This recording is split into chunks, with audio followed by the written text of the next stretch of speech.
Hello my dear students, welcome all of you to lecture number 5 of chapter 6 electromagnetic induction। और आज मैं आपको self induction and mutual induction के important concept के बारे में बताने वाला हूं, जिसका आपको वाइवा में भी बहुत ही यूज मिलने वाला है। बहुत सारे क्वेश्चंस पूछे जा सकते हैं, यूनिट्स बहुत इंपॉर्टेंट हैं।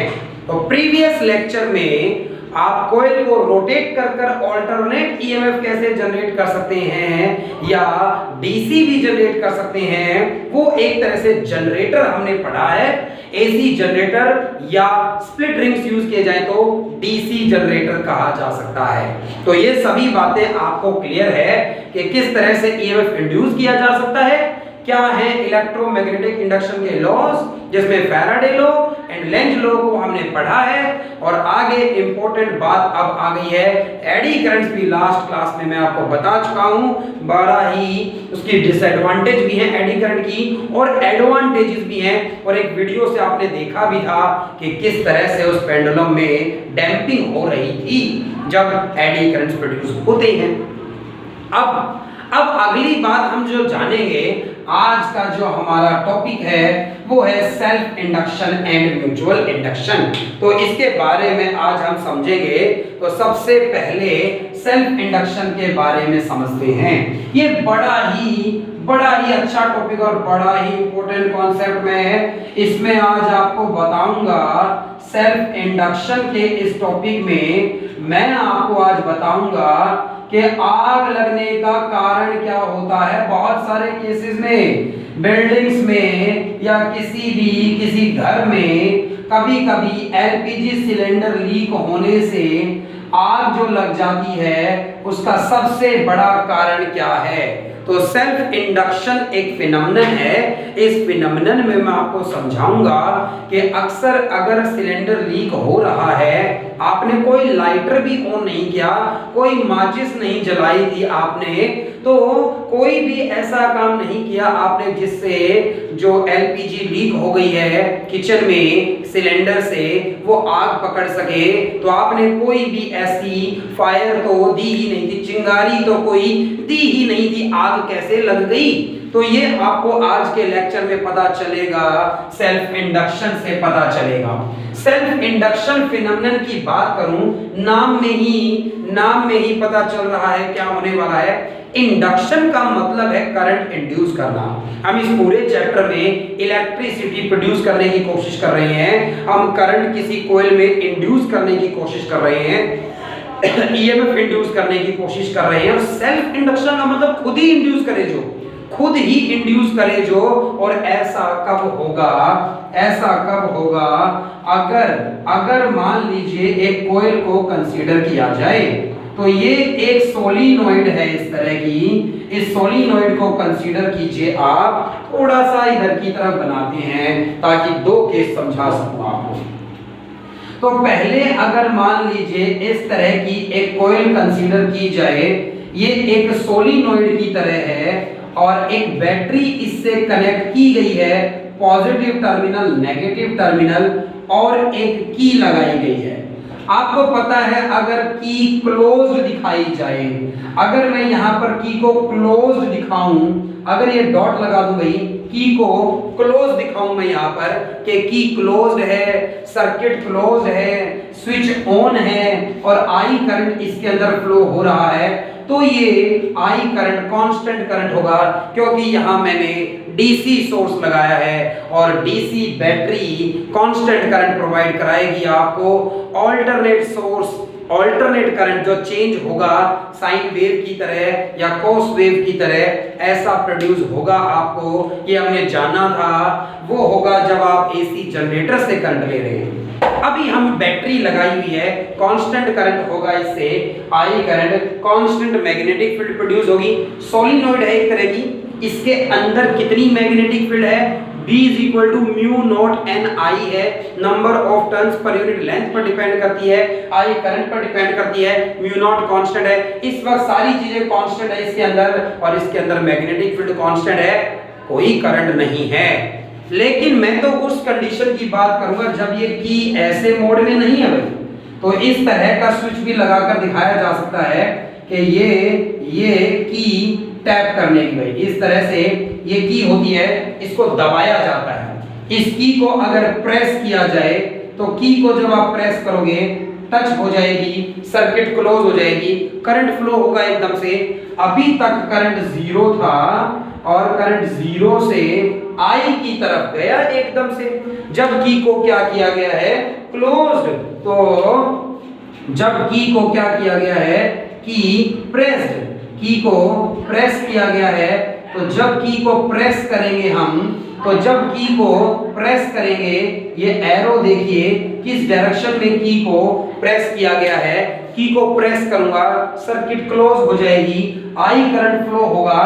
करंट अभी तक तो क्या था, जीरो, करंट अभी तक तो क्या था, जीरो। अंदर मैग्नेटिक फील्ड क्या थी, जीरो, मैग्नेटिक फ्लक्स क्या थी, जीरो। अरे किसकी फ्लक्स की बात कर रहा हूं भाई, मैं किसकी फ्लक्स की बात कर रहा हूं, मैं बात कर रहा हूं इसकी खुद की मैग्नेटिक फील्ड, इसकी नंबर ऑफ टर्न्स के लिए फ्लक्स का काम कर रही है। सोचिए अपने दिमाग में, सोलिनॉइड के अंदर मैग्नेटिक फील्ड लाइंस पैरेलल होती हैं, तो एक टर्न को, एक मैग्नेटिक फील्ड जो प्रोड्यूस हुई है वो इसी टर्न को क्या कर रही है, क्रॉस कर रही है। इस टर्न के लिए फ्लक्स है, इसको जो मैग्नेटिक फील्ड इस सोलिनॉइड के अंदर होगी म्यू नॉट एन आई वाली, वो इसकी नंबर ऑफ टर्न्स को क्रॉस कर रही है, मतलब इसके लिए वो फ्लक्स की तरह है। और अभी अगर की को क्लोज रखूं कंटिन्यूअसली तो आई करंट कांस्टेंट होगा, मैग्नेटिक फील्ड कांस्टेंट होगी, फ्लक्स कांस्टेंट होगी। लेकिन जब की को आपने क्या किया है, क्लोज किया है, तो जैसे ही मैंने की क्लोज किया है,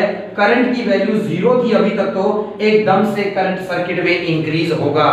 एकदम से मैग्नेटिक फील्ड जो अभी तक जीरो थी, एकदम से जीरो से फील्ड एकदम से इंक्रीज होगी। और हर एक टर्न में अभी तक कोई फ्लक्स नहीं थी, एकदम से मैग्नेटिक फील्ड प्रोड्यूस हुई, तो एकदम से फ्लक्स भी चेंज हुई है।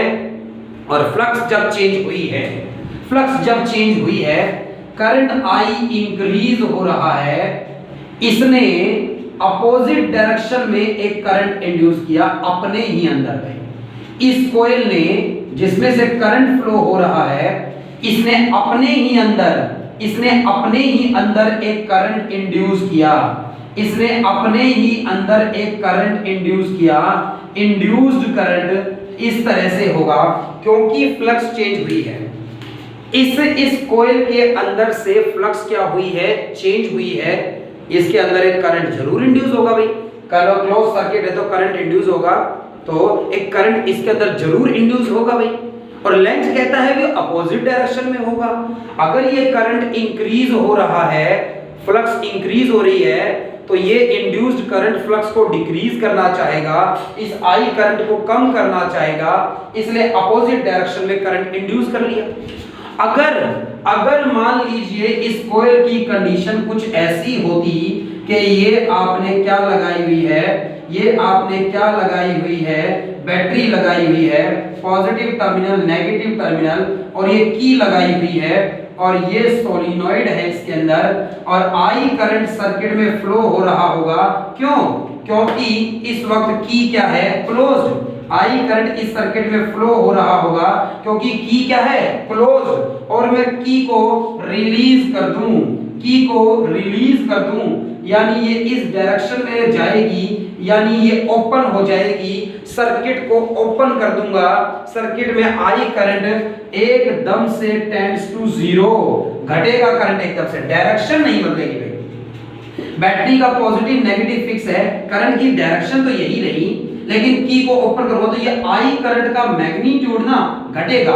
उस मोमेंट के लिए सोचिए, उस माइन्यूट से टाइम के बारे में सोचिए जब आपने ये सर्किट ओपन थी, करंट नहीं था, जैसे ही मैंने इसको टैप किया, क्लोज किया सर्किट को, करंट जीरो था और मैग्नीट्यूड एकदम से इंक्रीज हुआ इस डायरेक्शन में और फ्लक्स चेंज होगी। इसलिए अब की बार मैंने की को रिलीज कर दिया है, आई करंट था, डायरेक्शन तो यही रहेगी। कुछ बच्चे कंफ्यूज हो जाते हैं कि की को ओपन कर दिया, करंट की अपोजिट ना, करंट की डायरेक्शन तो यही रही, मगर मैग्नीट्यूड घटेगा एकदम से। आई करंट जो फ्लो हो रहा था कांस्टेंट, वो एकदम से एक माइन्यूट से टाइम में, मिली सेकेंड्स में, थोड़े से ही एक मोमेंटरी टाइम में घटकर जीरो हो जाएगा, तो करंट आई एकदम से घटकर जीरो होगा, मैग्नेटिक फील्ड इसकी जीरो होगी एकदम से फ्लक्स में चेंज आया है और इसके अंदर एक ईएमएफ एक करंट इंड्यूस होगा और लेंज कहता है कि वो ऐसी डायरेक्शन में इंड्यूस होना चाहेगा कि वो कॉज का अपोज कर सके।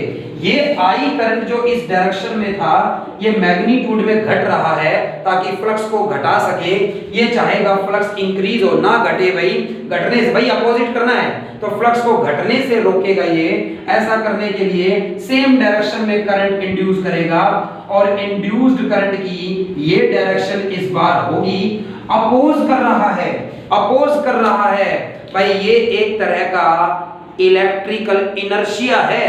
11वीं क्लास और शुरुआत के चैप्टर 9वीं क्लास बड़े important chapter laws of motion में पढ़ा आपने। एक इनर्शिया होता है, जो ऑब्जेक्ट रेस्ट पर है उसे फोर्स लगाओगे तो मोशन में आएगी और अपोज करेगी, उसका इनर्शिया ऑफ मोशन कहता है। अगर मोशन में है ऑलरेडी तो ब्रेक्स लगाओगे तो आगे की तरफ जर्क लगेगा, मोशन। तो inertia of rest, inertia of motion, inertia of direction, एक इनर्शिया होता है ना हर एक ऑब्जेक्ट का, हर एक मास का कुछ इनर्शिया होता है। ठीक उसी तरह से ये इलेक्ट्रिकल इनर्शिया है। सेल्फ इंडक्शन की मैं बात कर रहा था, क्या फिनोमेनन है? पहली बात तो सेल्फ इंडक्शन, जब किसी कॉइल से जो करंट फ्लो हो रहा है अगर वो चेंज होता है तो ये कॉइल अपने ही अंदर एक ईएमएफ इंड्यूस कर लेती है अपोज करने के लिए, करंट के चेंज को अपोज करने के लिए। करंट इंक्रीज हुआ था तो डिक्रीज करने के लिए अपोजिट डायरेक्शन में इंड्यूस किया। अगर करंट डिक्रीज हो रहा है सर्किट को ओपन करने पर तो ये करंट सेम डायरेक्शन में इंड्यूस होगा। एक ईएमएफ इंड्यूस किया सर्किट में, करंट सेम डायरेक्शन में इंड्यूस होगा जस्ट मूवमेंट के लिए। भाई सर्किट जैसे ही फ्लक्स एकदम चेंज करिए एक ईएमएफ इंड्यूस होगा। भाई सर्किट को आप अगर ओपन कर दोगे ना तो करंट तो नहीं होगा भाई उसके अंदर, क्योंकि सर्किट ओपन हो गई है, लेकिन एक हाई वोल्टेज जनरेट हो जाएगी जो क्या करेगी, इस कॉइल के इस गैप के बीच में जो एयर है उसे आयनाइज करेगी। और इसीलिए जब आप स्विच ऑन ऑफ करते हैं, इसीलिए आप अगर देखेंगे कि अगर मान लीजिए आप किसी रूम के अंदर अगर अंधेरा है तो ज्यादा देख पाएंगे, फैन के बटन को ऑन ऑफ करेंगे तो कई बार आपके नए स्विचेस आते हैं हमें अंदर का पार्ट कम ही दिखाई देता है, पुराने स्विचेस में देखेंगे ध्यान से, स्विच ऑन ऑफ जब आप करते हैं तो स्पार्क दिखाई देती है, उसके अंदर आग लग जाती है बिल्डिंग में। इसी कारण भाई कई बार ऐसा होता है कि एलपीजी या सीएनजी या कोई भी इनफ्लेमेबल गैस लीक हो गई है। अगर हम अपने घर की बात करें, अगर हम डोमेस्टिक्स में बात करें तो अक्सर वो एलपीजी ही होगी। तो किचन में एलपीजी लीक होती है, घबराना नहीं चाहिए, हम घबराते भी नहीं है। कई बार हम सोचते हैं कोई नहीं, हम बाहर चले जाते हैं तो ये लीकेज थोड़ी देर में गैस चली जाएगी, फैल जाएगी, आग नहीं लगेगी। तो अक्सर हम लाइटर वगैरह तो ऑन करते नहीं, माचिस भी ऑन नहीं करते ये सोचकर कि बहुत लीकेज हो रखी है, बहुत स्मेल आ रही है, आग ना लग जाए। लेकिन बंदा घर से निकलते निकलते लालच नहीं छोड़ पाता, मोह नहीं त्याग पाता, और ये लालच क्या कर बैठता है, फैन चल रहा था उसने सोचा यार फैन को ऑफ कर जाऊं, बिजली का बिल बेकार में आ रहा है, लाइट को ऑफ कर दूं। चीजें ऑन ऑफ करने की क्या करता है, कोशिश करता है। लाइटर तो ऑन नहीं किया, बहुत दिमाग लगाया कि लाइटर ऑन करूंगा या कोई माचिस जलाऊंगा तो आग लग जाएगी क्योंकि लीकेज हो रखी है। तो लीकेज हो रखी थी और उस वक्त स्विचेस को ऑन ऑफ नहीं करना चाहिए, क्योंकि जब आप अगर स्विच ऑन है, फैन चल रहा है, आप उसे ऑफ करोगे तो आप की को ऑफ कर रहे हो। बहुत ही शार्प चेंज फ्लक्स में आया है, बहुत ही माइन्यूट से टाइम में इसके अंदर जो फ्लक्स पास हो रही थी इस आई करंट से, मैग्नेटिक फील्ड से, उसे एकदम से जीरो कर दिया आपने मोमेंट्स के अंदर, मिली सेकेंड्स के अंदर। इतना शार्प चेंज फ्लक्स में आया है, बहुत हाई वोल्टेज इसके अंदर जनरेट होगी और वो इसके अक्रॉस स्पार्क प्रोड्यूस करेगी। और लाइटर का काम कर दिया आपने और आग लग गई भाई। तो जब किसी बिल्डिंग्स में किसी कारण से एलपीजी सीएनजी या कुछ लीक हो रहा है तो इन स्विचेस को ऑन ऑफ नहीं करना चाहिए, क्योंकि वो स्पार्क प्रोड्यूस करेगा। सेल्फ इंडक्शन के कारण एक हाई वोल्टेज जनरेट होती है जिसके कारण स्पार्क प्रोड्यूस होती है और आग लग जाती है। इस तरह से तो ये सेल्फ इंडक्शन का फिनोमेनन क्या है, अगर मैं इस तरह से की को क्लोज करूं करंट एकदम से इंक्रीज होगा, ये डिक्रीज करने के लिए इस डायरेक्शन में इंड्यूस कर देगा। अगर मैं की को ऑफ करूंगा करंट मैग्नीट्यूड में घटेगा, इस करंट का मैग्नीट्यूड घटने से को अपोज करने के लिए इसने सेम डायरेक्शन में एक ईएमएफ इंड्यूस किया।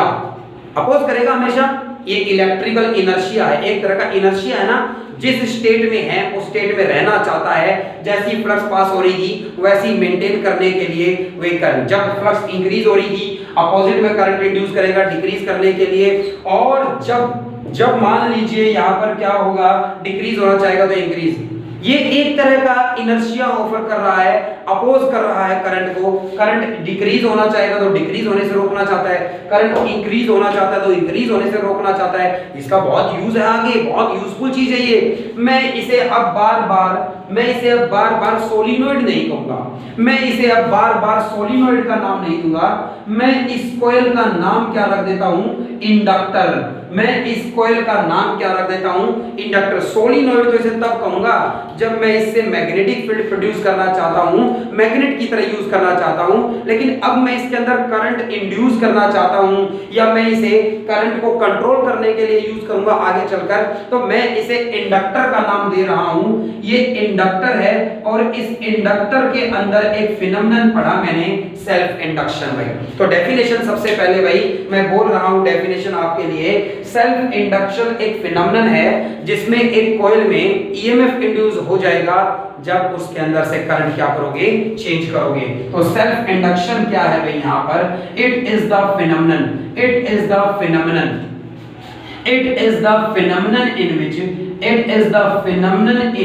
in which an EMF is induced, an EMF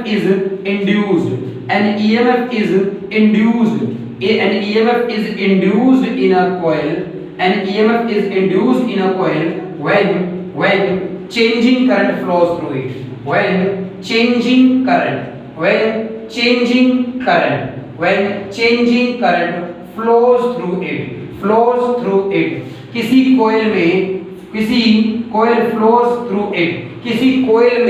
किसी कोयल में एक ईएमएफ इंड्यूस हो जाना, एक करंट इंड्यूस हो जाना जब चेंजिंग करंट उसके अंदर से फ्लो हो रहा है। किसी कोयल में एक ईएमएफ इंड्यूस हो जाना, it is the phenomenon of inducing EMF in a coil when changing current flows through it. तो जब करंट चेंज हो रहा है, फ्लक्स चेंज हो रही है, तो ये अपने ही अंदर एक ईएमएफ इंड्यूस कर लेता है और इस फिनोमेनन को क्या कहते हैं, सेल्फ इंडक्शन कहते हैं। इस फिनोमेनन को क्या कहते हैं, सेल्फ इंडक्शन कहते हैं। डेफिनेशन के बाद दोनों डायग्राम बना लीजिएगा ये जानने के लिए कि कब किस डायरेक्शन में इसने इंड्यूस किया। करंट इंक्रीज हो रहा है तो डिक्रीज करना चाहेगा, डिक्रीज हो रहा है तो इंक्रीज करना चाहेगा। ये तो लेंज ने मुझे पहले ही बता दिया है। और आगे चलते हैं, फिनोमेनन से थोड़ा आगे चलिए, कुछ टर्म्स आएंगी यहाँ पर, कितना ईएमएफ इंड्यूस हुआ, तो ये सब कुछ जानना है। तो दो डायग्राम मैंने बनाए थे, तो ये डेफिनेशन फिर ये डायग्राम, फिर आगे लिखिए कि फ्लक्स कितनी पास हो रही होगी।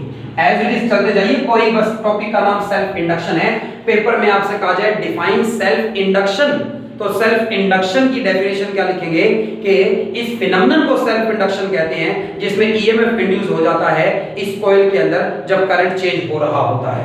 और दूसरी बात यहाँ पर क्या आ गई है भाई, दूसरी बात क्या आ गई है, फ्लक्स थ्रू द कॉइल।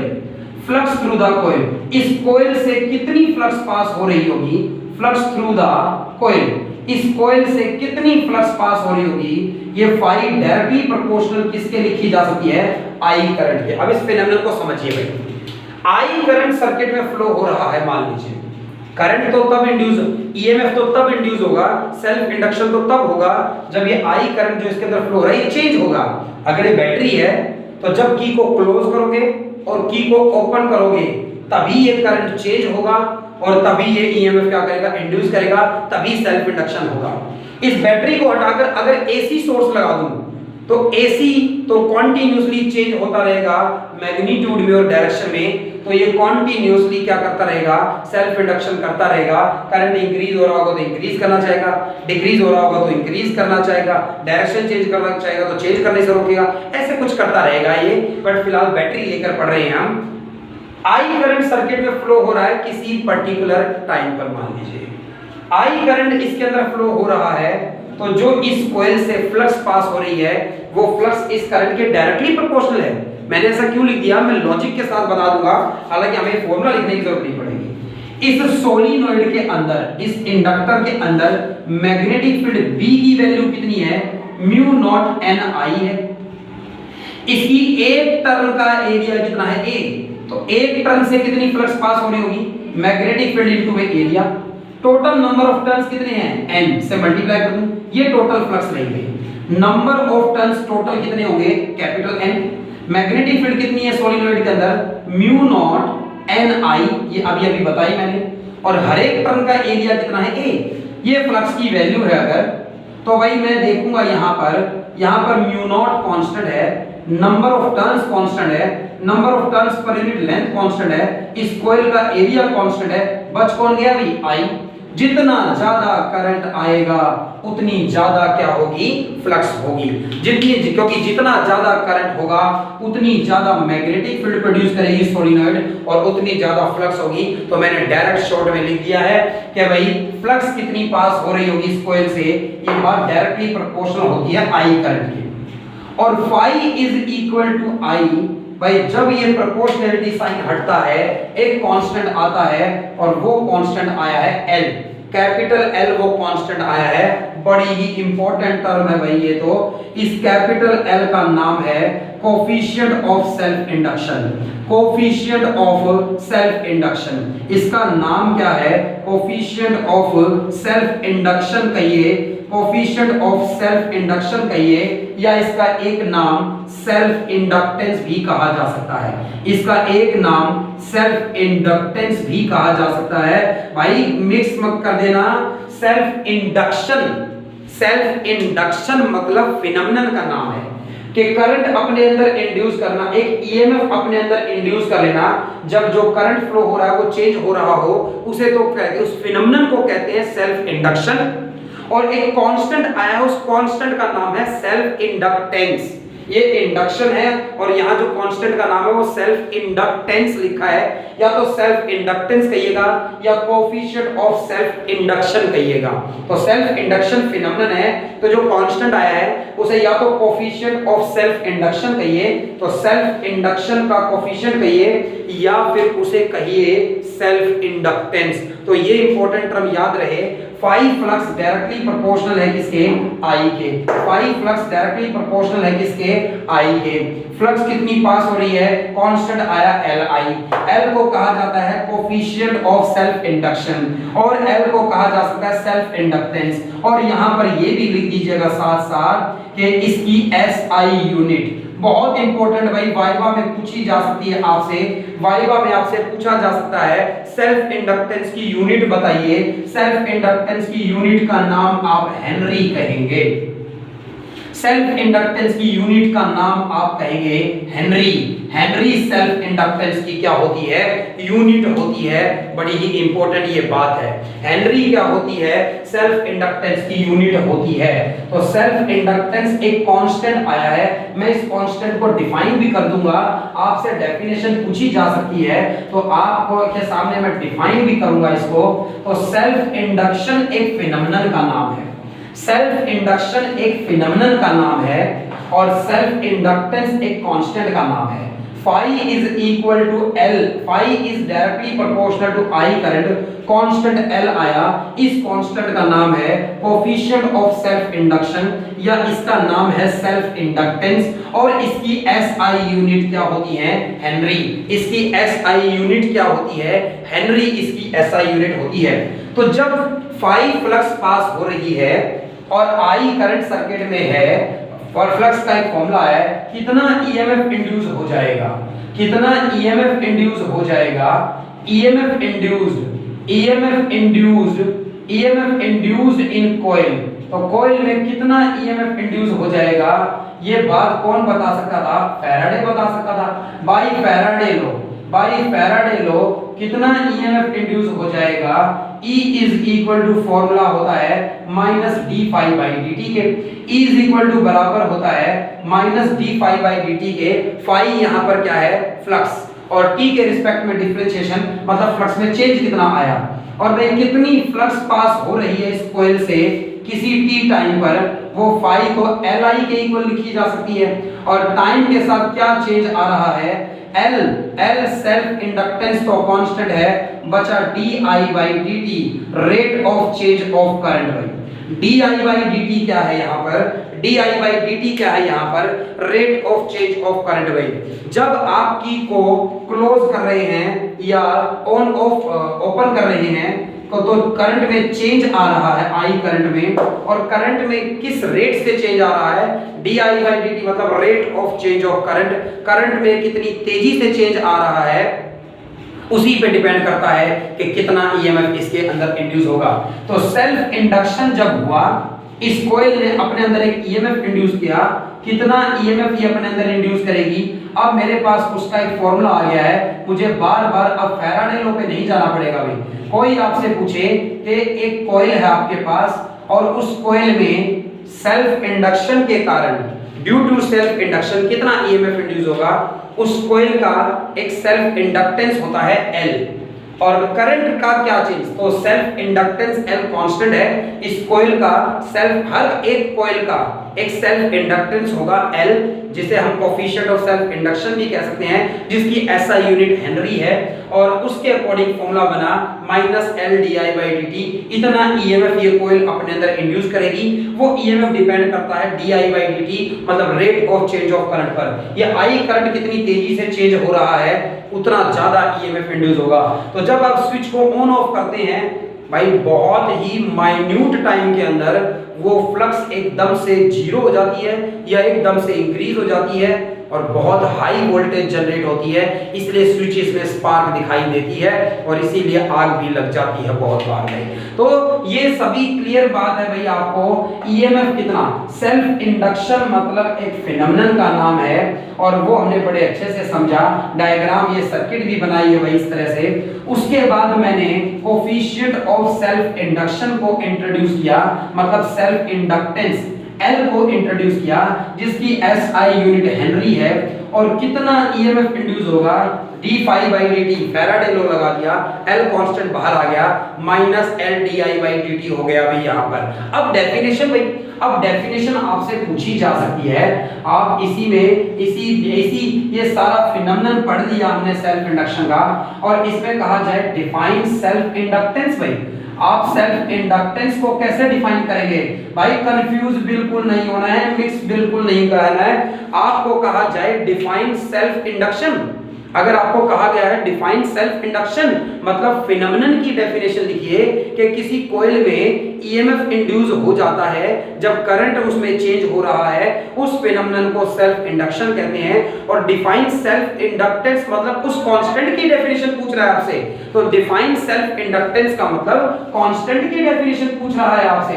और कांस्टेंट को कैसे डिफाइन करूं भाई, फाई फ्लक्स कितनी पास हो रही है, ये बराबर होता है फाई इज इक्वल टू किसके, Li के।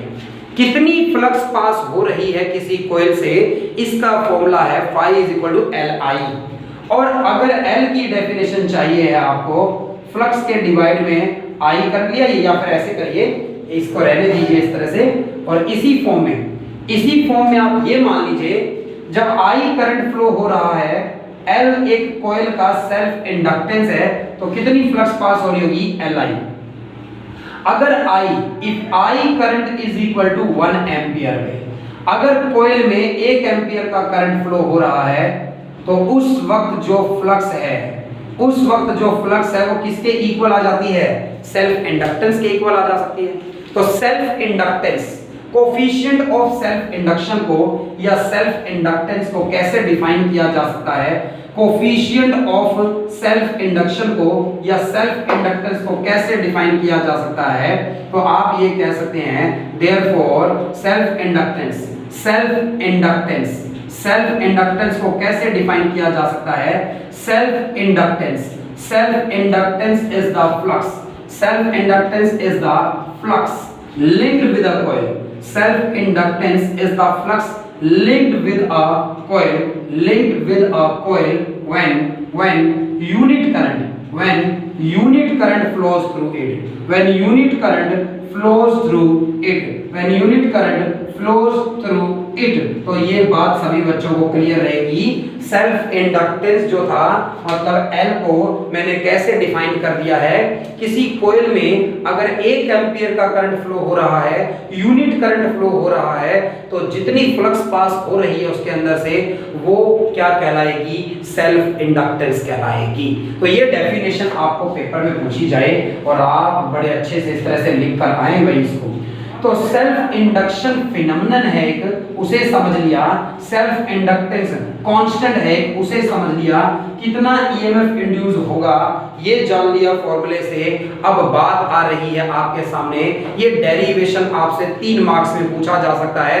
कैसे? पहले कह दिया जाएगा डिफाइन सेल्फ इंडक्शन, ये आपको कह दिया जाएगा डिफाइन सेल्फ इंडक्टेंस, और उसके बाद कहा जाएगा कि derive an expression for self inductance, derive an expression for self inductance of a solenoid भाई।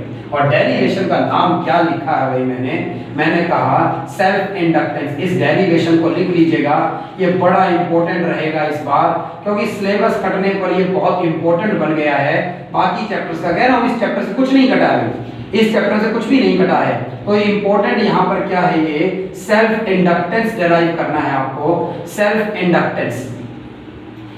इंडक्टेंस का एक्सप्रेशन डिराइव करना है आपको। सेल्फ इंडक्टेंस को कैपिटल एल से डिनोट किया जाता है। फ्लक्स की टर्म्स में मैंने उसकी डेफिनेशन भी ली थी, लेकिन मैं इसका एक एक्सप्रेशन चाहता हूं कि सेल्फ इंडक्टेंस किस किस पे डिपेंड करता है ये जानना चाहता हूं अगर मैं। तो self inductance of a long solenoid, self inductance of a long solenoid.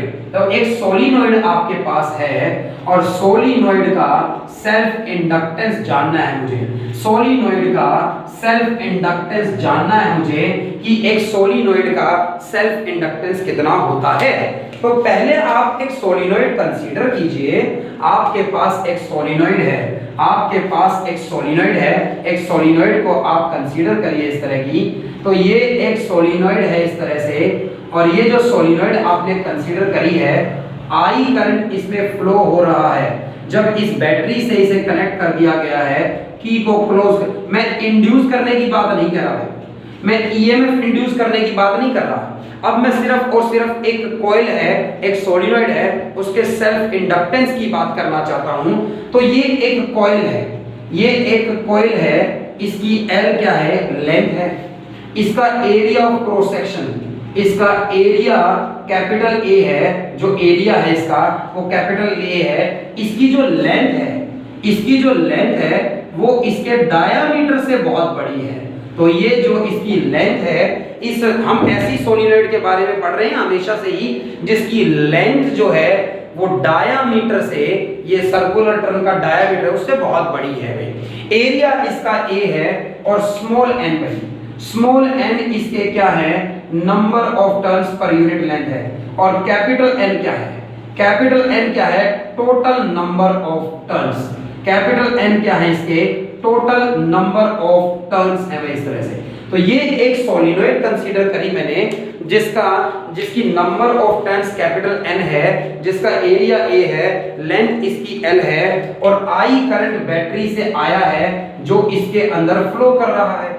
I current इसके अंदर फ्लो कर रहा है। तो इस कॉइल का सेल्फ इंडक्टेंस एल डिराइव करना है मुझे। कैसे डिराइव कर सकते हैं? सबसे पहली बात लिखिए, consider a long solenoid, consider a long solenoid of length, consider a long solenoid of length L and area capital A, of length small l and area capital A such that small n are number of tons per unit length में, number of tons per unit length है इसके, number of tons per unit length है, carrying current I, carrying current I, carrying current I। तो भाई मैंने theory में ये बातें लिख दी हैं आपके सामने।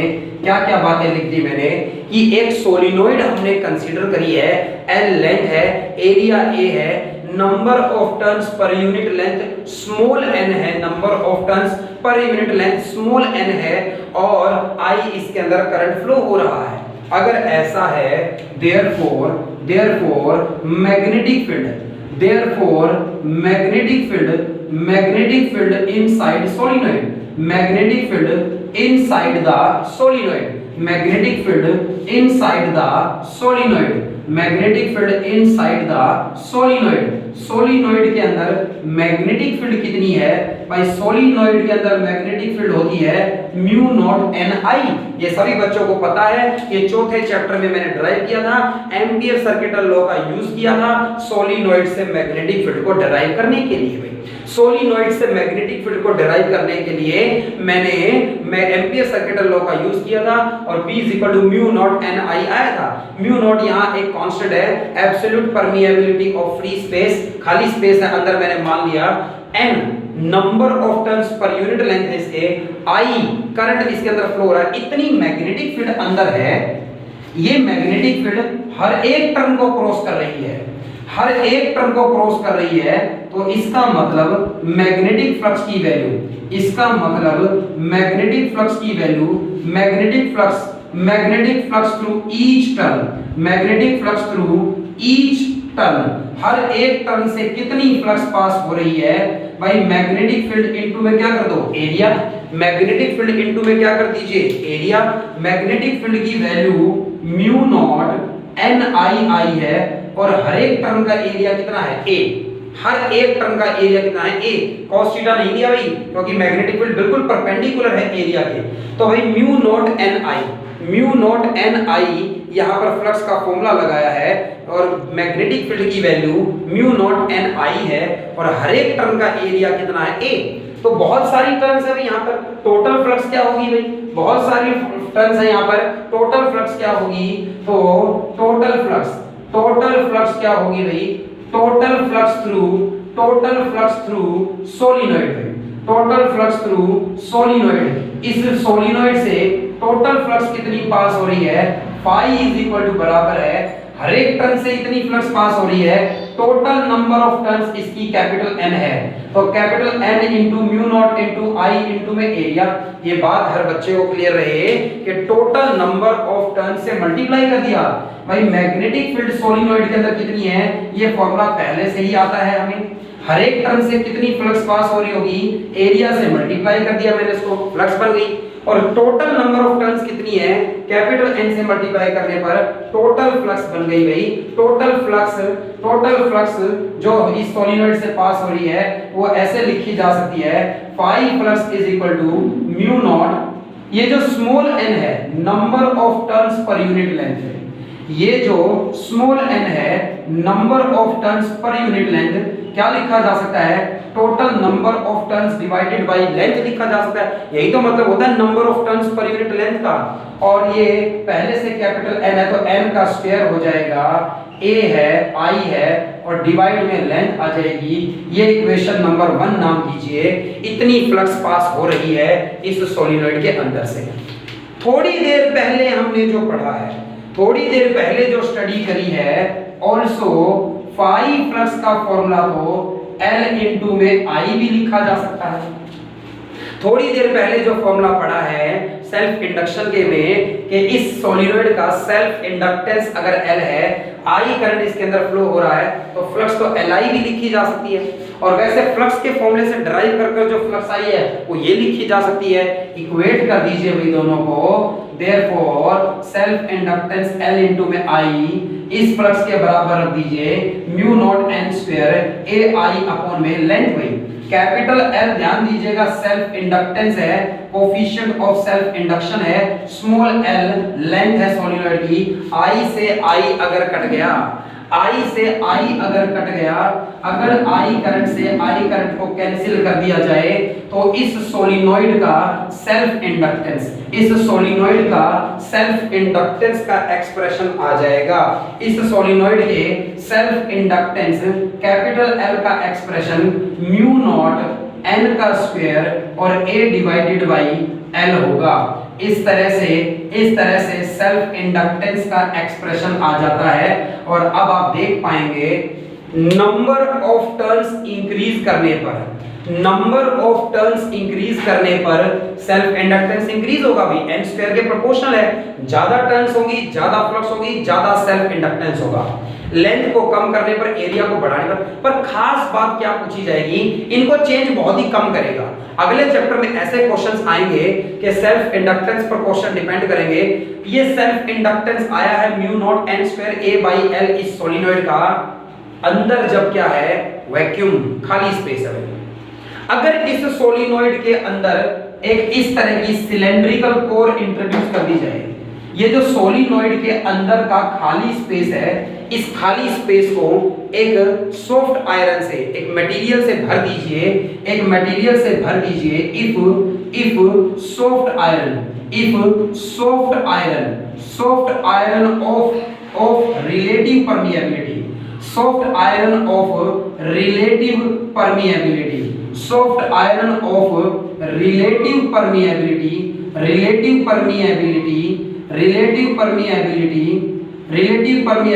mu r is introduced। अगर इस सोलिनॉइड के अंदर आप एक मटेरियल डाल देते हैं, सॉफ्ट आयरन डालते हैं अक्सर हम, जिसकी permeability, relative permeability mu R है। डाइलेक्ट्रिक कांस्टेंट की तरह सोचिए, कैपेसिटर के बीच में वैक्यूम है तो capacitance epsilon not a by d है। अगर मैं उसमें एक डाइलेक्ट्रिक डाल दूं, कैपेसिटेंस k टाइम्स हो जाता था, मीडियम चेंज हो जाता था। इसी तरह से इसका सेल्फ इंडक्टेंस कैपिटल L है। और अगर मैं इसके अंदर एक सॉफ्ट आयरन डाल दूं जिसकी रिलेटिव परमिएबिलिटी म्यू r है, तो सेल्फ इंडक्टेंस भी म्यू r टाइम्स हो जाएगा।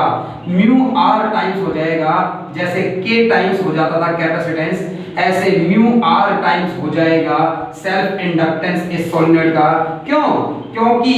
क्योंकि सॉफ्ट आयरन डालने से मैग्नेटिक फील्ड इंक्रीज हुई है, मैग्नेटिक फ्लक्स इंक्रीज हुई है, सेल्फ इंडक्टेंस इंक्रीज हुआ है भाई। एक सोलिनॉइड का सेल्फ इंडक्टेंस पेपर में डिराइव करना आएगा 2 से 3 मार्क्स में। अगर साथ में सेल्फ इंडक्शन या सेल्फ इंडक्टेंस की डेफिनेशन पूछी होगी तो 3 मार्क्स में, नहीं तो 2 मार्क्स में भी हो सकता है ये। और बहुत आसान डेरिवेशन है भाई। मैग्नेटिक फील्ड अंदर क्या होती है सोलिनॉइड के, हर एक टर्न का एरिया a से मल्टीप्लाई किया, एक टर्न की flux total number of turn से मल्टीप्लाई किया, टोटल फ्लक्स Li के इक्वल रखा तो L का एक्सप्रेशन आ गया। और अगर पूछा जाए कि सॉफ्ट आयरन डाल दिया जाए, जो कि डेरिवेशन में नहीं पूछता, हमें ये यूज अगले चैप्टर में होगा कि अगर इसके अंदर एक सॉफ्ट आयरन डाल दी जाए तो क्या चेंज आएगा। ये चेंज आएगा भाई, बढ़ जाएगा सेल्फ इंडक्टेंस इसका। और इसका यूज सबसे ज्यादा अगले चैप्टर में होने वाला है, बहुत जबरदस्त न्यूमेरिकल्स उसमें होंगे भाई। तो सेल्फ इंडक्शन का फिनोमेनन क्लियर है आपको भाई। जिस कॉइल में करंट फ्लो हो रहा है, उसी कॉइल में एक ईएमएफ इंड्यूस हो जाए, इस फिनोमेनन को सेल्फ इंडक्शन कहेंगे। तो इस फिनोमेनन को सेल्फ इंडक्शन कहेंगे। और एक कॉइल में करंट को चेंज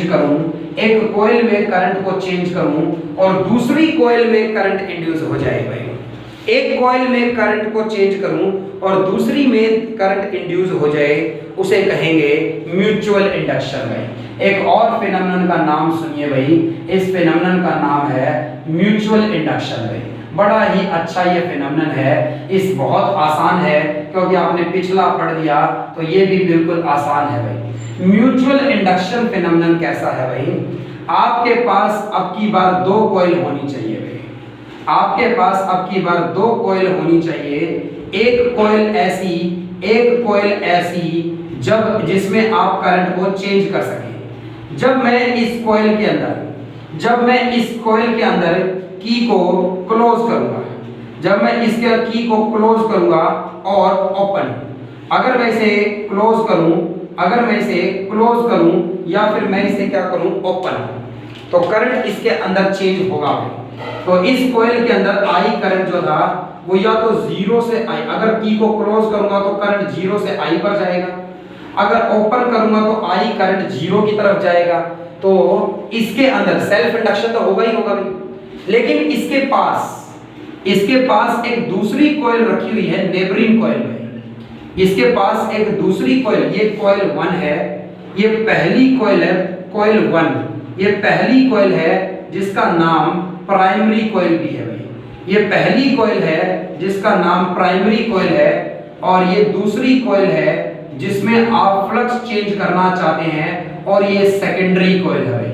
और यहाँ गैल्वेनोमीटर लगाया है मैंने, या एक एलईडी लगाया जा सकता है, या लोड रेजिस्टेंस दिखाया जा सकता है। पहली कॉइल में करंट को चेंज करूंगा तो इससे प्रोड्यूस होने वाली मैग्नेटिक फील्ड भी चेंज होगी। हालांकि आपको पता है सोलिनॉइड के अंदर मैग्नेटिक फील्ड स्ट्रांग है, पोल्स पर मैग्नेटिक फील्ड आधी हो जाती है, और बाहर मैग्नेटिक फील्ड तो ना के बराबर होती है। तो मैं आगे कोई और फिनोमेनन देखूंगा जिससे ज्यादा से ज्यादा फ्लक्स पास कर सकूं, लेकिन फिलहाल सोचिए थोड़ी बहुत मैग्नेटिक फील्ड में। ये पहली कॉइल है, इससे कुछ मैग्नेटिक फील्ड प्रोड्यूस हो रही है जो दूसरी के लिए फ्लक्स का काम कर रही है, यानी इस दूसरी कॉइल में फ्लक्स पास हो रही है। और अगर आई की क्लोज रहेगी, कांस्टेंट करंट होगा तो फ्लक्स भी कांस्टेंट होगी।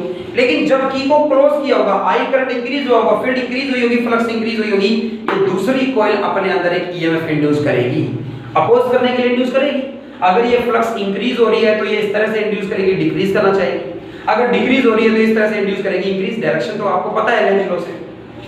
और इस कॉइल में करंट को चेंज कर रहा हूं, और पास रखी हुई दूसरी कॉइल में अगर ईएमएफ इंड्यूस हो रहा है तो इस आसान से फॉर्मूले को कहेंगे म्यूचुअल इंडक्शन में। सेल्फ इंडक्शन तब था जिसमें करंट में चेंज कर रहा हूं उसी में इंड्यूस हो जाए, और वो हो रहा होगा।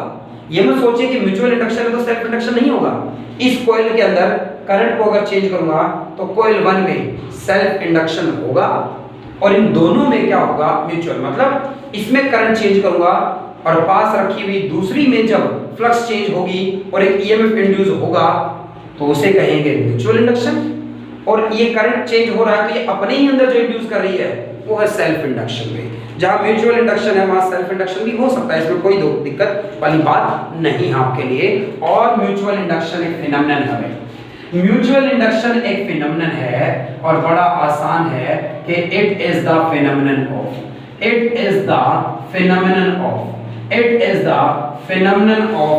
inducing EMF. It is the phenomenon of inducing EMF in a coil. Inducing EMF in a coil when changing current flows. When changing current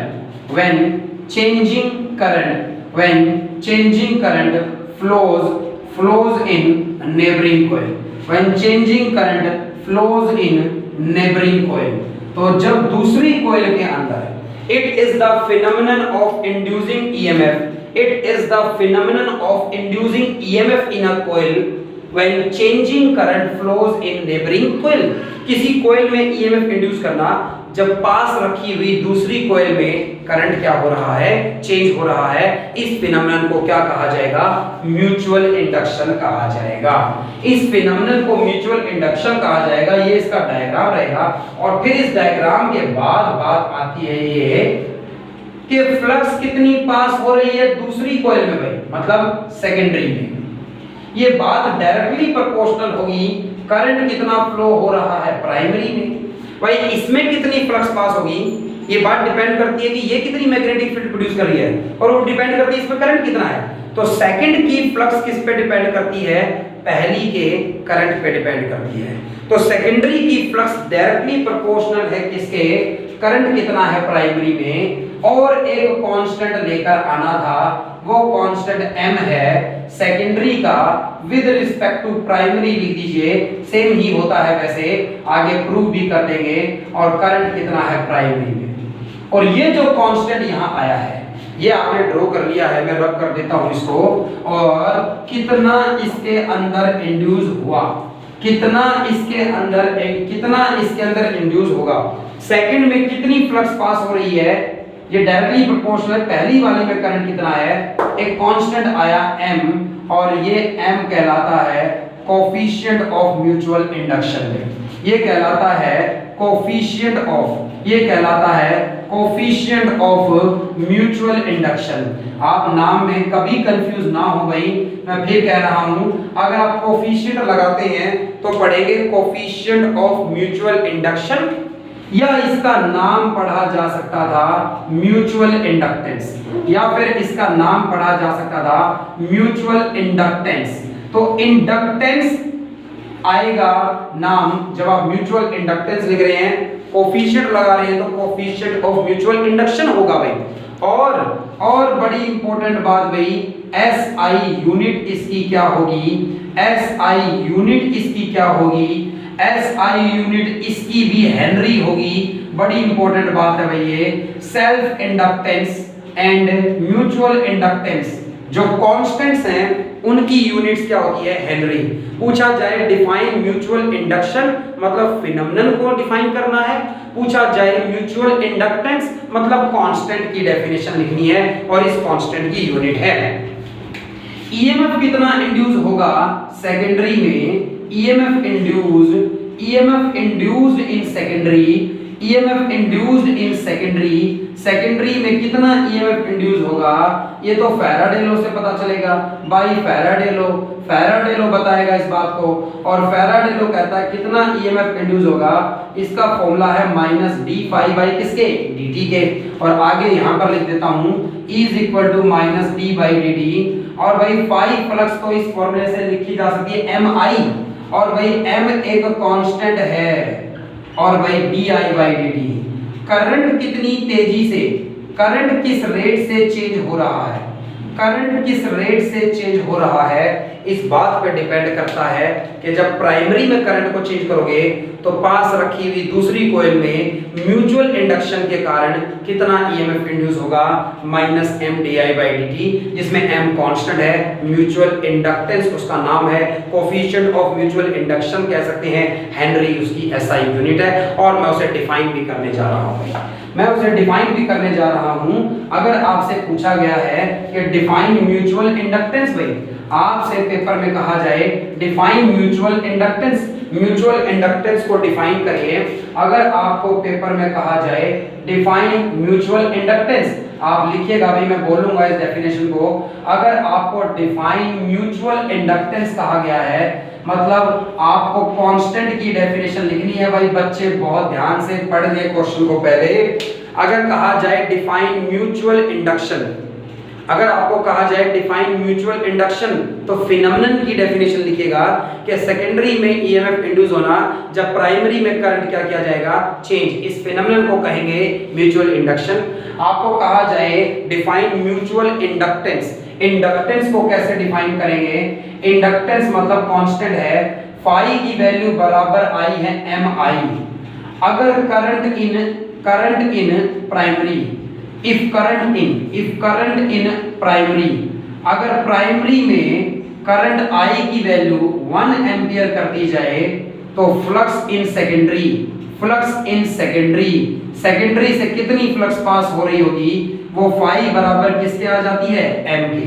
hence भाई पिछली बार की तरह डेफिनेशन लिख लीजिए कि mutual inductance is defined as the flux linked with the secondary coil when unit current flows in the primary coil। Definition लिख लीजिएगा, मैं लिख नहीं रहा हूं, मैं बोल रहा हूं, आप नोट्स बना रहे हैं तो आपको लिखनी है ये क्या कि म्यूचुअल इंडक्टेंस मतलब ये कांस्टेंट m जिसकी एसआई यूनिट हेनरी है, इसे डिफाइन करने के लिए कहेगा तो mutual inductance m is defined as the flux linked with the secondary coil when unit current flows in the primary coil। तो ये डेफिनेशन इसके बाद लिख लीजिएगा, जब प्राइमरी में 1 एम्पियर का करंट है तो सेकेंडरी से कितनी फ्लक्स पास हो रही है, इसी फ्लक्स को क्या नाम दिया जा सकता है, कोफिशिएंट ऑफ म्यूचुअल इंडक्शन या म्यूचुअल इंडक्टेंस कहा जा सकता है। यानी दो कॉइल्स होती हैं तो उनका म्यूचुअल इंडक्टेंस होगा, एक कॉइल है तो उसका सेल्फ इंडक्टेंस होगा। तो भाई 2 कॉइल्स का म्यूचुअल इंडक्शन आपसे कहा जाएगा, आपसे कहा गया है म्यूचुअल इंडक्टेंस डिराइव कर दीजिए, आपसे कहा गया है म्यूचुअल इंडक्टेंस डिराइव कर दीजिए, म्यूचुअल इंडक्टेंस ऑफ 2 सोलिनॉइड्स में। म्यूचुअल इंडक्टेंस ऑफ टू सोलिनॉइड्स है। दो सोलिनॉइड्स आपके पास हैं और दो सोलिनॉइड्स का म्यूचुअल इंडक्शन। इससे पहले डेरिवेशन किया, बड़ा इंपॉर्टेंट था वो, ये फिर इंपॉर्टेंट है। जरूरी नहीं म्यूचुअल इंडक्टेंस पूछेगा दो सोलिनॉइड का तो डेफिनेशन भी म्यूचुअल की कह सकता है। डिफाइन सेल्फ इंडक्शन या define self inductance. Definition self inductance की या सेल्फ इंडक्शन की पूछी जाएगी और क्वेश्चन में डेरिवेशन म्यूचुअल इंडक्टेंस का पूछा जा सकता है, मिक्स कर सकता है भाई क्वेश्चन। 3 नंबर का क्वेश्चन बनाने के लिए इंपॉर्टेंट है भाई 3 मार्क्स का ये डेरिवेशन, बहुत इंपॉर्टेंट है भाई 3 मार्क्स का ये डेरिवेशन। और 3 मार्क्स के इस डेरिवेशन में म्यूचुअल इंडक्टेंस डिराइव करना है दो सोलिनॉइड्स का। तो पहले दो सोलिनॉइड कंसीडर करिए भैया। दो सोलिनॉइड आपने कैसे कंसीडर करी, दो सोलिनॉइड आपने किस तरह से कंसीडर करी भाई। ये एक सोलिनॉइड है, इस तरह से ये एक सोलिनॉइड है। इसको क्या किया गया, इस सोलिनॉइड को क्या किया गया है, इस सोलिनॉइड को एक सॉफ्ट आयरन कोर पर बाउंड कर दिया गया। मान लीजिए एक सॉफ्ट आयरन कोर पर बाउंड कर दिया गया है, इसे मान लीजिए भाई। तो सॉफ्ट आयरन कोर पर इसे बाउंड कर दिया गया है, बाद में मैंने निकाल दिया उसको, या किसी भी मटेरियल पर इस तरह की सिलेंड्रिकल शेप पर कॉपर की एक वायर को मैंने बाउंड कर दिया। Insulated copper wire, insulated copper wire को मैंने इसके ऊपर बाउंड कर दिया और इसे कनेक्ट कर दिया एक गैल्वेनोमीटर से। इसे कनेक्ट कर दिया है एक गैल्वेनोमीटर से, इसे कनेक्ट कर दिया है मैंने एक गैल्वेनोमीटर से।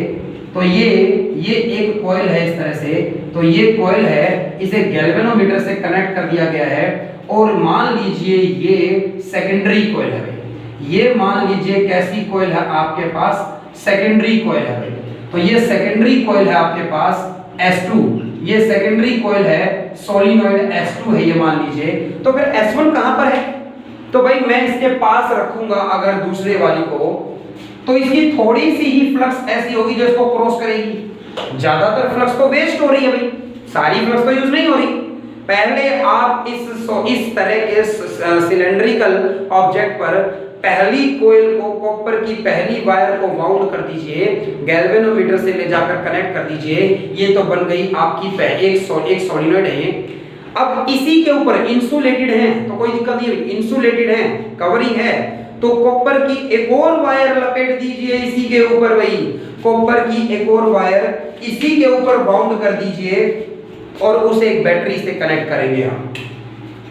इसी के ऊपर एक और कॉइल को लपेट दीजिए भाई आप इस तरह से, इसी के ऊपर एक और कॉइल को लपेट दिया गया है इस तरह से कि लगभग दोनों का, भाई आप भी इस तरह से मल्टीपल कलर वाले पेन का यूज करिए, नहीं तो डायग्राम अच्छा नहीं बनेगा।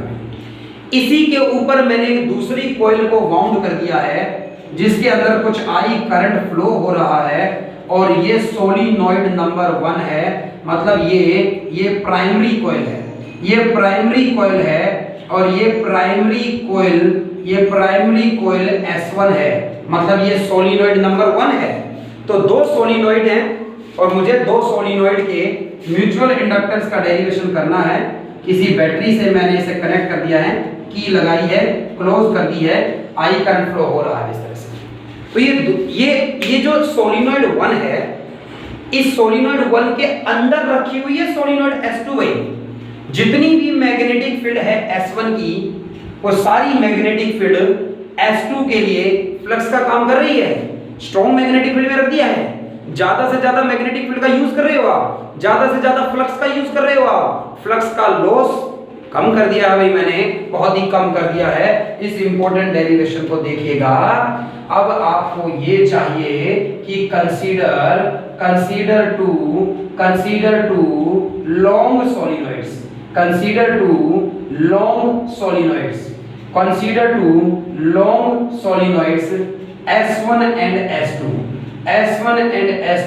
such that S1 is wounded over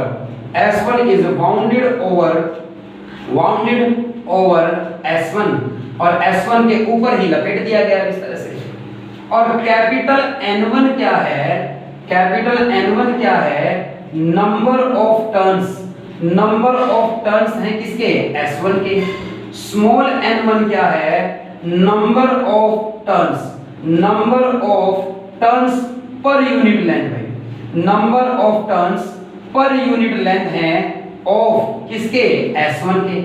capital N2 क्या है, नंबर ऑफ टर्न्स है भाई, नंबर ऑफ टर्न्स है किसके, S2 के। और N2 क्या है, नंबर ऑफ टर्न्स है, नंबर ऑफ टर्न्स है, number of turns per unit length, number of turns per unit length of किसके, S2 के। तो दोनों के total number of turns capital से डिनोट कर दिए, दोनों के number of turns per unit length small से डिनोट कर दिए। और ए इनका क्या है, एरिया ऑफ टू सोलिनॉइड्स। एरिया में कोई ज्यादा डिफरेंस नहीं है भाई, दोनों का एरिया लगभग सेम है। और कैपिटल L क्या है, लेंथ ऑफ ईच सोलिनॉइड भाई। तो कैपिटल A के क्या है, एरिया ऑफ ईच सोलिनॉइड है। और कैपिटल स्मॉल l क्या है, लेंथ ऑफ ईच सोलिनॉइड है, लेंथ ऑफ ईच सोलिनॉइड है भाई। तो लेंथ ऑफ ईच सोलिनॉइड, ये टर्म्स कंसीडर कर ली भाई आपने, इतनी टर्म्स कंसीडर कर ली गई है। और एक और टर्म लिखिएगा, एक और टर्म लिखिएगा I इज इक्वल टू लिखिएगा current, I is equal to लिखिएगा current in solenoid S1, current in solenoid S1। बाहर वाली जो सोलिनॉइड है S1 उसमें I करंट फ्लो हो रहा है, बाहर वाली जो सोलिनॉइड है S1 उसमें I करंट फ्लो हो रहा है। और बाहर वाली की मैग्नेटिक फील्ड में अंदर वाली रखी गई है भाई, अंदर वाली, अगर बाहर वाली में करंट चेंज करूंगा, अंदर वाली में एक ईएमएफ इंड्यूस हो जाएगा, म्यूचुअल इंडक्शन होगा। एक में करंट चेंज कर रहा हूं, दूसरी में इंड्यूस कर रहा हूं, और इसलिए म्यूचुअल इंडक्टेंस डिराइव कर रहे हैं इसका, तो मैं इसके म्यूचुअल इंडक्टेंस को डिराइव कर रहा हूं। ये सारी टर्म्स आपने लिख ली है और आप समझ पाएंगे। और आगे के डेरिवेशन को जानिएगा क्या है, बहुत आसान ये डेरिवेशन है भाई। देखिएगा, इस आसान से डेरिवेशन की बात करूं तो अब क्या होगा, बाहर वाले की मैग्नेटिक फील्ड में अंदर वाली रखी हुई है, मैग्नेटिक फील्ड बाहर वाली S1 की जाननी है, फ्लक्स S2 से जाननी है, बस हो गया डेरिवेशन भाई। बहुत आसान है ये, तो बहुत आसान ये डेरिवेशन है। इतनी बातें लिखने के बाद ये therefore magnetic field, therefore magnetic field inside solenoid, therefore magnetic field inside solenoid S1 के अंदर कितनी मैग्नेटिक फील्ड है, B1 से डिनोट कर दिया, म्यू नॉट N1 I लिखा जा सकता है भाई। N1 क्या है, S1 सोलिनॉइड के number of turns per unit length है और I करंट है इसके अंदर, और ये मैग्नेटिक फील्ड है भाई सोलिनॉइड S1 के अंदर, यूनिफॉर्म मैग्नेटिक फील्ड होगी भाई। S1 की मैग्नेटिक फील्ड S2 के लिए फ्लक्स का काम कर रही है, उसके अंदर भी क्रॉस कर रही है उसे। तो मैग्नेटिक फ्लक्स कितनी होगी, मैग्नेटिक फ्लक्स कितनी होगी, magnetic flux through each turn off S2 solenoid की हर एक टर्न से कितनी फ्लक्स पास हो रही है भाई, पहले वाले की मैग्नेटिक फील्ड और मल्टीप्लाई में हर एक टर्न का एरिया कितना है भाई, A है, हर एक टर्न का एरिया कितना है, A है। Hence mu naught N1 I into में A लिखा जा सकता है, ये लिखा जा सकता है। तो उसके बाद ये लिखा जा सकता है, तो फिर भाई टोटल मैग्नेटिक फ्लक्स क्या होगी, total magnetic flux through solenoid S2, total magnetic flux through solenoid S2 से कितनी फ्लक्स पास हो रही होगी, 5 फ्लक्स इज इक्वल टू बराबर है भाई mu naught N1 I into में एरिया, इतनी फ्लक्स पास हो रही है एक टर्न से S2 की, और S2 की टोटल नंबर ऑफ टर्न्स कितनी है, N2 से मल्टीप्लाई कर दिया। 5 फ्लक्स इज इक्वल टू एक टर्न से इतनी फ्लक्स पास हो रही है S2 की, और S2 की टोटल नंबर ऑफ टर्न से मैंने मल्टीप्लाई कर दिया, टोटल फ्लक्स आ गई। वैसे आप तो जानते ही हैं भाई N1 क्या है, N1 स्मॉल n1 क्या है, number of turns per unit length किसके, S1 के। तो उसके टोटल नंबर ऑफ टर्न्स बटे में लेंथ लिखी जा सकती है भाई, और यह पहले से ही N2 है। कैपिटल नंबर ऑफ टर्न्स की टर्म्स में लिख दिया मैंने कैपिटल की टर्म्स में लिख दिया, ये इक्वेशन नंबर 1 नाम दी भाई मैंने यहाँ पर कैपिटल N की टर्म्स में इसे लिख दिया। और ऐसे लिखने के बाद ये फ्लक्स की वैल्यू आ गई कि इतनी फ्लक्स पास हो रही है, ये फ्लक्स की वैल्यू आ गई, इतनी फ्लक्स पास हो रही है अंदर रखी हुई S2 सोलिनॉइड से। ऑल्सो मैं तो 5 फ्लक्स का फॉर्मूला ये भी लिख सकता हूं भाई, अंदर वाली सेकेंडरी का mutual inductance with respect to किसके, फर्स्ट के, सेकेंडरी का विद रिस्पेक्ट टू फर्स्ट के, तो 2 विद रिस्पेक्ट टू फर्स्ट के, और I करंट जो पहली में फ्लो हो रहा है। अभी थोड़ी देर पहले म्यूचुअल इंडक्शन में पढ़ा था ये फॉर्मूला कि 5 फ्लक्स कितनी पास हो रही है अंदर वाली कॉइल से, डायरेक्टली प्रोपोर्शनल है बाहर वाली में कितना करंट है, और m कांस्टेंट आ गया अभी इनका। और ये फ्लक्स की वैल्यू m इनटू में I को इक्वेट कर दूं अगर mu naught n1 n2 a I upon में लेंथ से I करंट कैंसिल होने के बाद म्यूचुअल इंडक्टेंस सेकंड का कहिए फर्स्ट के रिस्पेक्ट में, या मैंने एरिया से लिया है, फर्स्ट अंदर होती सेकंड बाहर होती तो भी यही आता भाई। आप फिर उससे फ्लक्स देखते, मैग्नेटिक फील्ड देखते एस मतलब नंबर ऑफ टर्न्स, यहां पर इसमें n1 की बजाय n2 आ जाता तो बाहर मल्टीप्लाई करते वक्त n1 आ जाता। तो चेंज करने पर कोई फर्क नहीं पड़ेगा, चाहे मैं फर्स्ट का सेकंड के रिस्पेक्ट में पूछूं, चाहे सेकंड का फर्स्ट के रिस्पेक्ट में, mu naught n1 n2 a upon में l। और वही सेल्फ इंडक्टेंस की बात करूं तो उसमें n1 n2 नहीं है, सेल्फ इंडक्टेंस की बात करूं तो उसमें n1 n2 नहीं था, केवल n था, एक ही सोलिनॉइड है, यहाँ भी n करूँ n स्क्वायर हो जाएगा, सेल्फ इंडक्टेंस आ जाएगा mu naught n square a by l। तो आपको अगर म्यूचुअल इंडक्टेंस का फॉर्मूला याद है, फॉर्मूला आपको फॉर्मूले रटने की जरूरत नहीं पड़ेगी भाई, डेरिवेशन पेपर में पूछे जाते हैं और कब न्यूमेरिकल जब अगले चैप्टर के करेंगे सब याद हो जाएगा आपको। बस वही स्पेशल केस भाई, ये म्यूचुअल इंडक्टेंस आ गया दो सोलिनॉइड्स का, यही हमें डिराइव करना था, यही हमारा आंसर है फाइनल। और इसमें फिर वही लिख देता हूं भाई, if a soft iron is introduced, if a soft iron is introduced